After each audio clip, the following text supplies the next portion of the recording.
I missed some. Okay, Elvis or the Beatles. I don't like either, to be honest, but if I had to choose, then the Beatles, because they did do some good stuff. I like Magical Mystery Tour, I think that's a good album, and Sgt. Pepper is not too bad. Don't like any of their other stuff. I'm totally not interested in them. I wouldn't ever. I don't own any of their stuff. Elvis, can't stand him, loathe him, awful, no. If Elvis is on in a room, I leave the room. He hasn't done one song I like. In fact, he hasn't done one song that doesn't just make me want to change channel. If the radio is on, I'll turn off the TV, or... am I expressing myself clearly enough here? I don't like Elvis. What software do you use to edit and compose your videos and music? Well, music, currently none. The music that I've got on my YouTube channel was using Octamed Sound Studio on the Commodore Amiga, and it wasn't used for composing or anything like that. It was a tracker program which I just used to sync certain samples up with the music that was coming out of this. It was hooked up via MIDI. And then I just recorded all of that directly, well, it went through a mixer and into a standalone CD recorder. My videos, what do I edit? Actually, before I get on to the videos, yes, I will be doing some more music soon. And I will be having a go with this. I don't know if it's any good. It was, well, yes, £3. So it probably won't be that good, but I'm going to give it a go because it looks alright. What software do I use to edit my videos? I've got to look now because I can't remember what it's called.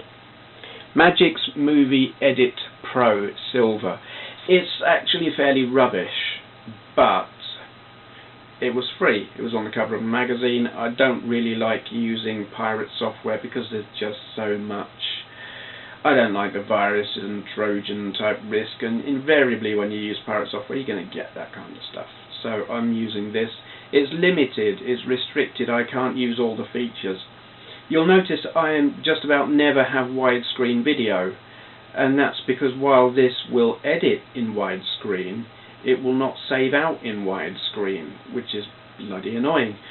So sooner or later I will install something better. I probably have something better sitting around here, but I like the way this works. I've gotten used to it. So it will do for the time being, until I stop being so damn lazy and sort something else out. Jinxed77. Most embarrassing moment. Oh, don't make me tell you that. You're gonna, aren't you?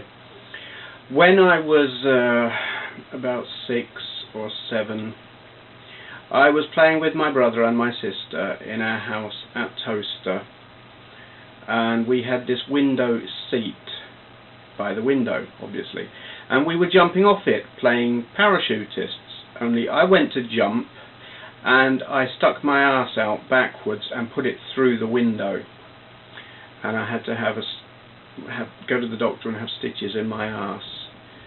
Yeah, pretty embarrassing. Never really lived it down. I do get reminded of that on occasion. Yes, window through arse through. Put my window through my arse. Now that would be worrying. Yes, I put my arse through the window. Longest time I've spent playing a game, minus toilet breaks. That would be Command and Conquer. With a friend of mine. He would come round at about 7 o'clock in the evening and we would play non-stop until 10 o'clock the next morning. And we did that fairly regularly. He usually won. I don't like that kind of game if I'm playing against a computer, but one-on-one against a friend, yeah, that was good fun. And so, about 15 hours I guess. Most bizarre thing I've ever dreamt. I can't remember any bizarre dreams. There are 2 dreams I have on not a regular basis. They're not recurring, but you know, certainly I continue to have them and have had over since my teens. One is nuclear war. I grew up in the 80s. It was the height of the Cold War. There were things on the telly about it. There were films that they made us watch in school. I remember a lesson in school where they showed us Threads, which was a film that shows a nuclear attack on Sheffield. And they presented it to us, the teacher presented it to us, not like this is what might happen if a nuclear attack ever happened, in the unlikely event that a nuclear attack ever happened. They presented it as this is what is going to happen. Terrified me, and really, I don't know what they were thinking. I don't know how many other kids were quite as traumatized as I was, but I had nightmares for years and years, well into my adult life.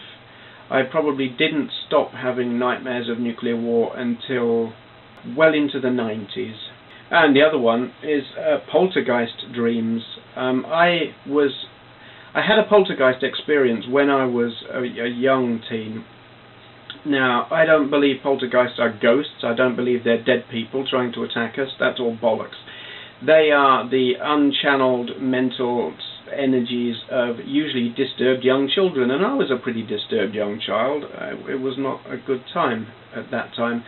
And there was this particular occasion I was really, really raging angry about a particular thing, and I went into what was the study. It was a back room in a house at Dean's Hanger, where we had French windows, and I sat down in there raging, and the French windows started, it was like there was someone on the outside trying to open them while they were bolted, only there was no one there, and I could see there was no one there. It was clear as day, there was no one there, but these doors were trying to open, and it's not like the wind could have done that. It couldn't. You had to put quite a force on them for them to move that much.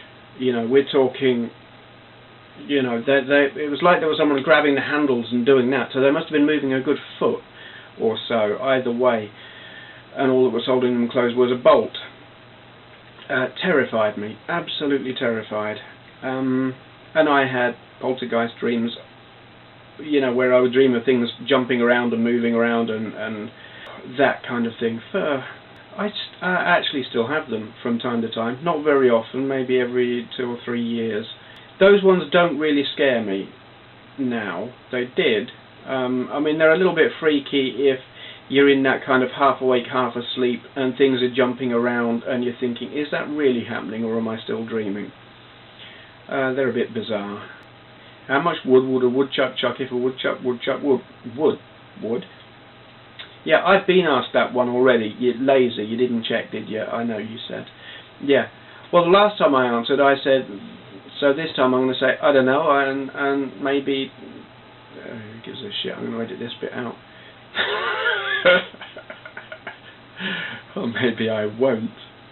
Yeah, that's a good answer. I don't give a shit how much a woodchuck would chuck. Blah. Yes, that is all. Thank you for that.